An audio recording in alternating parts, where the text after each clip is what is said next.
March 2028. After 7 years of negotiation, the world achieves what many believed impossible. The Geneva Protocol on Autonomous Weapons Systems. 147 nations commit to restricting military AI. No autonomous lethal decisions. Mandatory human oversight. International inspections.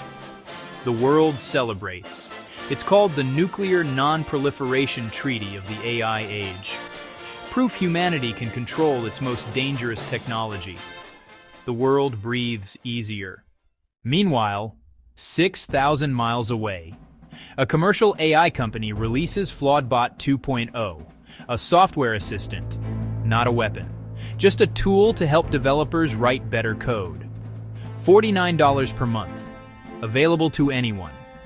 Within 18 months, this tool will help build autonomous drone swarms more advanced than anything the treaty restricts, not by militaries, but by groups the treaty never imagined. Because we regulated the weapons, we forgot to regulate the intelligence. The AI arms control illusion. To understand this failure, you need to understand arms control. For decades, treaties focused on physical weapons, nuclear, chemical, ballistic, things you could count. The Geneva Protocol followed the same logic. It defined autonomous weapons as military systems that could select and engage targets without human intervention. And for those systems, the treaty worked. Military labs slowed, deployments dropped, and by 2028, their decline was a diplomatic success. But while diplomats focused on platforms, the real revolution was not weapons. It was intelligence. From 2026 to 2028, commercial AI exploded. Models could write software, plan strategies, and coordinate operations. But because they weren't weapons, they were never regulated. September 2027. An unknown group launches a coordinated drone attack on a hydroelectric facility. No warning, no state sponsor. The drones demonstrate state-of-the-art capabilities, adaptive tactics, and cooperative targeting, exactly what the treaty was designed to prevent.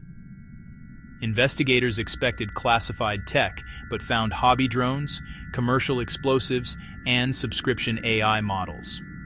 Total cost, around $3,000 in hardware and $147 a month in AI. They achieved capabilities nation-states spent billions developing. Within weeks, criminal networks and extremists replicated the attack. The treaty had created a capability gap because nobody regulated intelligence. Global leaders rushed to close the gap. Regulate commercial AI, expand the treaty, control dual-use technology. But the problem is impossible. Millions depend on these systems. Supply chains, healthcare, agriculture, cybersecurity. Ban them, and economies collapse. Restrict them, and adversaries ignore the rules. How do you inspect software running on millions of devices? How do you audit creativity? How do you regulate downstream weaponization? The same math that optimizes crops, optimizes kill chains.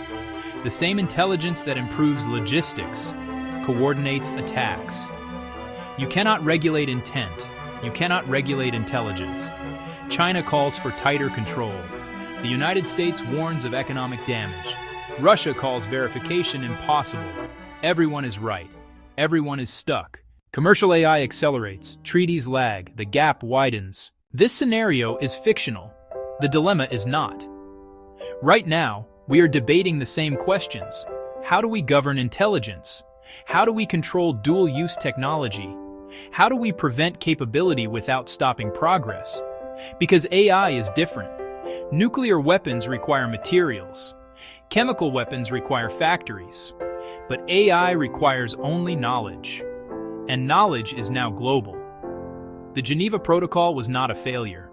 It was an anachronism from days gone by.